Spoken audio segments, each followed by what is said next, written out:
Brothers and sisters, today I address you with my soul overflowing with urgency.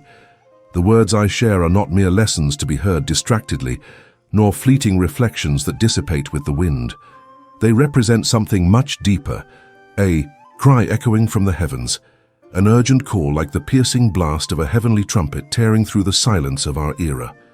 It is an invitation to constant vigilance, to the practice of prayer, to facing the battles being waged in the spiritual realm.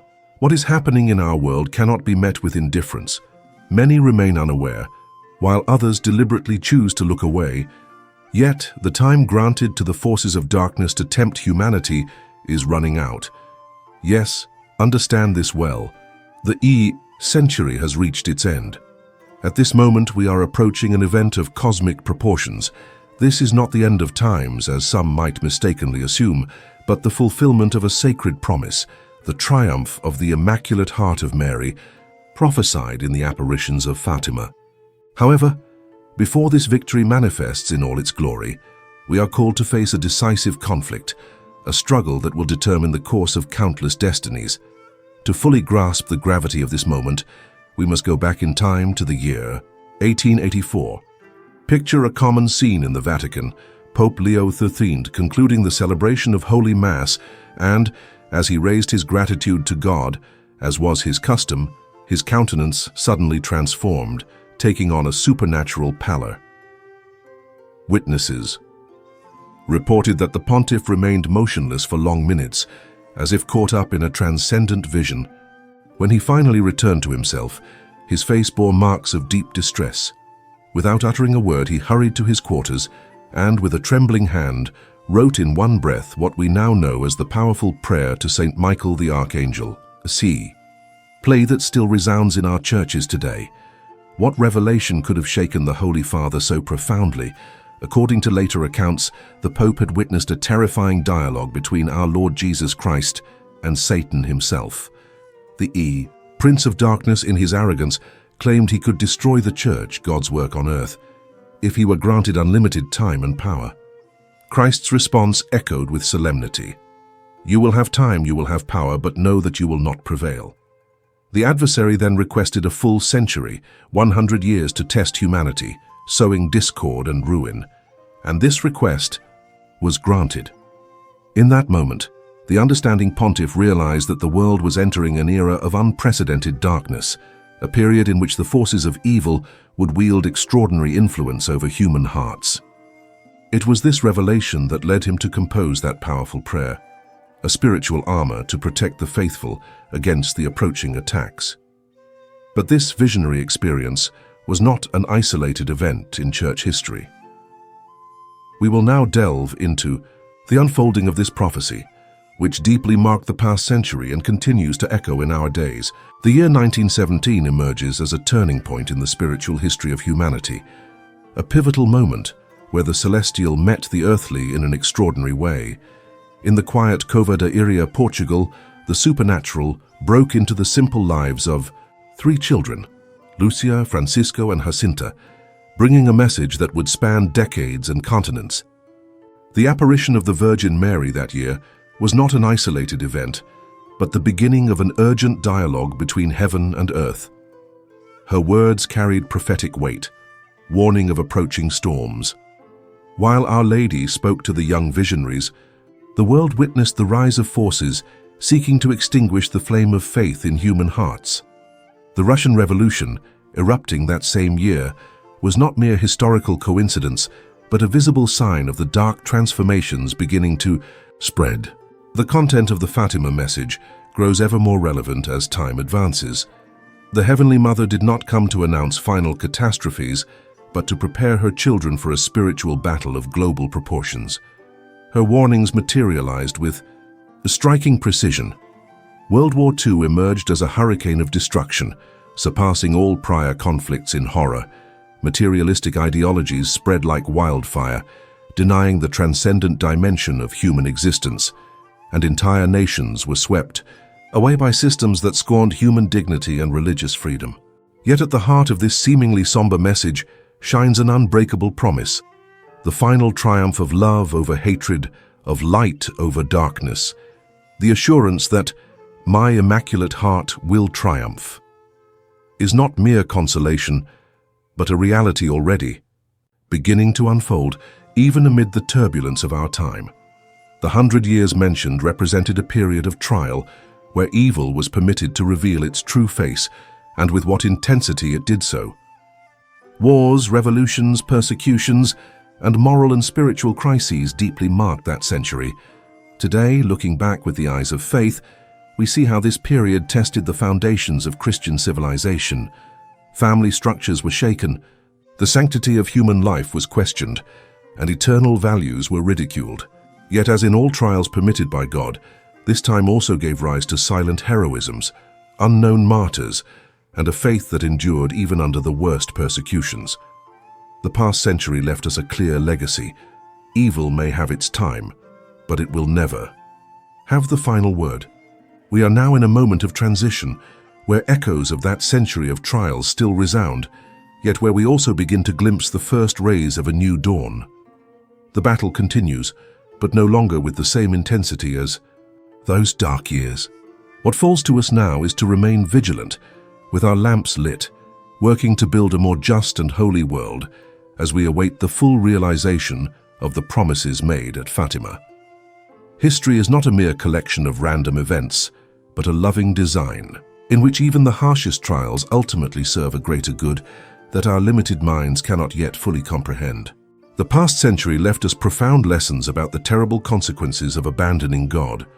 The Holocaust was not just genocide, but the extreme manifestation of dehumanization that occurs when man places himself in the Creator's role. The atomic explosions over Hiroshima and Nagasaki revealed the paradox of human intelligence, capable of admirable achievements, but also self-destruction when divorced from ethical principles. The various forms of totalitarianism that ravaged the 20th century proved that any system denying man's spiritual dimension ultimately crushes his fundamental dignity. But the war against the human soul was not limited to battlefields and political regimes. We witnessed a silent yet relentless moral decline. Europe, once the cradle of Christian civilization, now sees its cathedrals empty as it embraces arid secularism.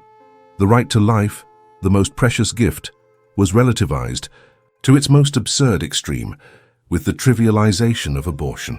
The family institution, society's foundation, suffers systematic attacks seeking to redefine its millennial essence. The sexual revolution, disguised as liberation, enslaved generations to pornography and existential emptiness. Within the Church itself, the winds of crisis blew fiercely. Scandals shook the faithful's trust, while doctrinal confusion left many disoriented. As Paul VI prophesied, the smoke of Satan truly entered the sanctuary, but precisely when the darkness seemed most dense, we began to glimpse the first signs of a new dawn.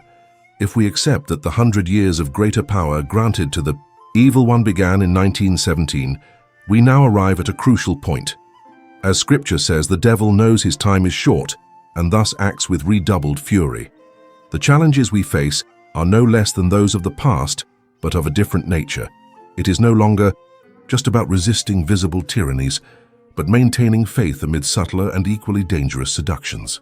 We are entering the time of the sifting, when every heart will be tested. The decisive battle will not be fought with conventional weapons, but in the consciences of every man and woman. The ultimate enemy is not political ideologies, but the forgetting of God in daily life, the indifference that slowly kills the soul. The promise of Fatima remains firm. Good will triumph, but this triumph will not be mechanical. It demands our active cooperation. Every act of faith amid general skepticism, every defense of truth when it is easier to stay silent, every act of love in a world that preaches selfishness, these are the building blocks of the new time approaching. The century of darkness has passed. What comes next will depend greatly on how we respond to this unique historical moment. Divine mercy offers us the necessary grace, but does not override our freedom to choose. As Christ warned us, there is no more room for neutrality. We are either with him or against him. The hour of decision has come.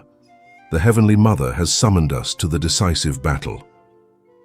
At Fatima, Our Lady did not leave us orphaned in the storm. She gave us infallible weapons, not made by human hands but forged in heaven for this decisive hour. The Rosary, more than a simple sequence of prayers, is an impenetrable shield and a sword that dismantles the schemes of hell. Each Hail Mary is a blow against the darkness. Each mystery contemplated is a light dispelling confusion. Penance, far from being mere sacrifice, is love in action, a concrete way to rescue souls lost in the abyss.